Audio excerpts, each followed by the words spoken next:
The 2022 election is fast approaching, which means voters are getting ready to participate.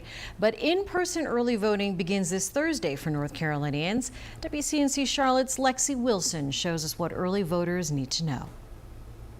That way, sir. It's a race to the polls. Vote for the change that you want to see in your community. In-person early voting in North Carolina just days away. Early voting is usually easiest to bring the kids because we can kind of go at our convenience. Bank of America Stadium will have early voting for 17 days, including October 23rd, when the Panthers play the Buccaneers.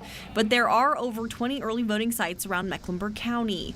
Early voting lasts until November 5th and will feature races from the U.S. Senate to Mecklenburg County Commissioners. It starts at the local level. Those who want to vote absentee will need to request a ballot by November 1st and return it by November 8th. State election officials are warning against an interference at the polls after some previous issues. To hear from multiple counties in the May primary that there were incidents with observers is out of the norm. And so that's what we're trying to prepare for this fall election, for November 8th election, and for the early voting period, because we want this to be a good process for everyone. Mecklenburg County election officials say they haven't had any issues in the May primary or July city election, but ask that everyone at the polls to remain cooperative. Mecklenburg County voters say voting is something the community shouldn't take for granted. I like to think of all the people throughout our country's history who have fought for the right to vote and who haven't been allowed to, and I just think it's a great way to honor them. Reporting in Uptown for WCNC Charlotte,